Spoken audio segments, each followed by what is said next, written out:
Hello guys, welcome to another episode of Retouch with me, and today I'll be teaching you how I retouch my images from scratch. And here I'm going to start with blemish removal. So I just created an empty layer and I zoomed in. So I'm going to pick all the blemishes one after the other. So just watch as I pick the blemishes. So yeah, I zoom into her forehead. Apart from picking the blemishes, I also remove on one side hairs, like those hairs on the forehead, the head on the nose. So I'm just going to pick all of those blemishes. I'm going to remove the hairs, yeah, and even so yeah, I'm still picking blemishes. And now while picking blemishes, okay, I'm not going to forward this video like other people do. I'm going to use this opportunity to be saying something else.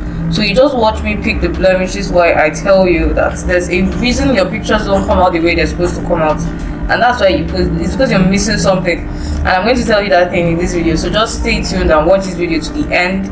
I think at the end of this video, or before the end of this video, I'm going to share with you those things you do that make your picture come out the way they come out, and how you should retouch your images. And also, maybe in my next video I'll give you the figures I use for my mixer brush tool, and also how to use a mixer brush tool, because there's something about how you mix your images, you get, the way your images come out depends more on how your mixing is.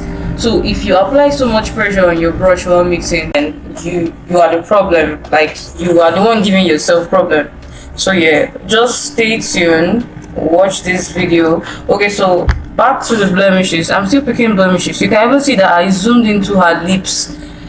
When you want to pick blemishes in your image, just don't focus on the forehead and the rest. Go as close as the nose, go to the lips, go to the ear, the hair, the neck. Pick the blemishes everywhere. You can see that I'm even picking blemishes on her back. So zoom in closely, pick the blemishes, like take your time to pick blemishes. Don't rush while picking blemishes. It's very, very important. So yeah, I'm done picking the blemishes and I'm going to merge the layers together. So that's Ctrl E for merge, and I'm going to duplicate it because I'm about to do frequency separation now. Okay, so yeah, I renamed the layer below LF and the one above HF. So there are actually different methods of frequency separation. I have my own method, you get, and I'll be showing you on this video, so just watch. I'm going to click on filter, then click on Gaussian blur, then pick 3.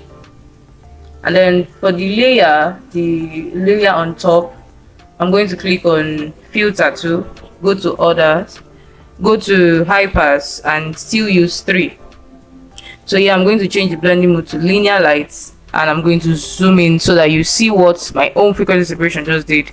This is before and after. But the frequency separation method I used helped to sharpen the image. So if you notice, or when you want to try it out, you'll notice that doing this method of frequency separation helps you sharpen your image. And yeah, so I just created an empty layer in between the low frequency layer and the high frequency layer, and I'm about to mix now. So what I'm going to do is to turn off my high frequency layer, which I just did, and start mixing. So yeah, this is the key thing about mixing. A lot of people just pick up their mixer brush tool and begin to mix everything together. So this is how to mix. You don't mix your shadows with your highlights. You don't mix your highlights with your shadows. As a retoucher or as a photographer, you should be able to identify between highlights, shadows, and midtones, and that's where it starts from. If you don't know where your shadows are, if you don't know where your midtones are, if you don't know where your highlights are, then you can't retouch images, because you need to know where they are. You need to know what shadow was highlight, so that you won't carry shadow to highlight or carry highlights to shadow. You just mix them on their own. So you're going to mix the highlights slowly on its own, mix the shadow just like I'm doing it. I'm not mixing, taking anything from one place to another. If you do it that way, you're going to distort your images. So you're just going to mix it gently. So you're going to mix the shadows separately, mix the midtones separately, and mix the highlights separately. And now what are the shadows? The shadows are the darker parts. The midtones are the parts in between the highlight and the shadow, So the part that is not so dark and not so bright, that's the mid-tones, and then the highlights are the bright parts. So those are where you see, like, let's say like makeup now, you see where it's looking very bright, that's the highlights, or should say the contour, that's the highlights. Yeah, and that's where dodge and burn comes in, because when you're dodging and burning your image, you are dodging the highlights and you are burning the shadow. So if you don't know where your highlights or where your shadow is, you won't be able to even do dodge and burn. You get?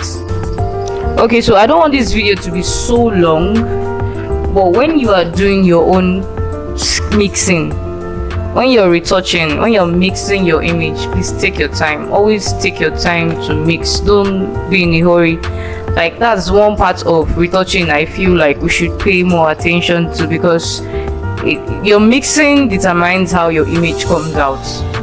A lot of people think your image is really based on color grading, but no, your mixing, that's the major thing. So if you mess up your mixing, I'm afraid you might not be able to get a perfect image. So that's why I advise you pay more attention to your mixing. So take your time, don't do like me, don't rush. Take your time, give it all your attention, zoom in, zoom out. But it's very advisable that you don't zoom too close while you're mixing, because you might distort your images. So at times you can go out a bit, you can come in a bit, but make sure that you retouch everywhere that needs to be retouched. And yeah, that's what I'm doing here. So this is before and after. This is before and after. Yeah, so coming down to her back now. If you notice, there's a highlight on her back, and I'm not going to drag it. I'm not going to drag the shadow to it. I'm not going to try to cover it. I'm only going to try and enhance it. So that is what I'm doing on her back right now, and very soon I'll be done mixing this image, and I'm going to move to the next step, which is the hair. I'm going to work on the hair. You know, I said something earlier about the things you miss out on while retouching images, and this is one of it. You know, when you're retouching images, you need to focus on everything, focus on every details you get, and the hair is one of them.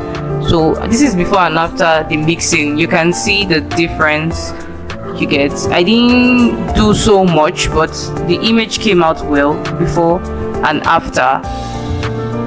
And yeah, I'll be moving to the next step now. But first of all, I'm going to merge everything. So I'll click on the high frequency layer, and then I'll click Ctrl Alternate Shift E to merge. And now I'm going to create an empty layer, and then I'll pick my spot healing brush tools and then take out the hairs from where I don't need them. It's advisable that you zoom in closely while doing this, so that you can see all the hairs on the background, the hairs on the forehead. So I'm just going to take my time and do this, but I'm actually going to forward this part because it's a bit long. So yeah, I said previously that when you are taking up the hairs, it's advisable that you take your time to do it. Just take your time to do these things. But I'm going to hurry because I'm trying to make a video short and informative. So yeah, I'm still picking the hairs in the unwanted areas, and I'll do it before and after so that you see how far we've gone. You might not really notice it, but if you're retouching and yeah, you take your time to pick the hairs, you see the difference. You know, it will make your image also stand out and look professional. That's before and after. Yeah, so yeah, I'm retouching the hair, and after this I'm going to add portraiture to this image. And at times people abuse portraiture, use it and distort your images, but there are images you're not supposed to add portraiture on when the skin is too soft. Yeah, because what portraiture does actually is like to soften the skin, so adding it to the soft skin at times looks somehow. So I'll add portraiture to this image. We all know normal, medium and strong. So yeah, I just merged it. Now I'm done with the hair, so I just merged it. This is before and after. So yes, I'm going to add portraiture now. So I go to my image dynamic and click portraiture 3. So let's wait for it. Okay, yeah, this is it. So this is normal, this is the medium, normal, this is what it looks like, medium, this is what it looks like, and then strong. So you can see that there's a difference. So I'm picking normal now, and yeah, this is it. It just smoothens the image. I'm going to zoom in so that you see it. That's before and after. So yeah, before and after. This is just part one of how I retouch my images. Subscribe to my channel if you haven't, because I'll be dropping part 2 in the next 24 hours.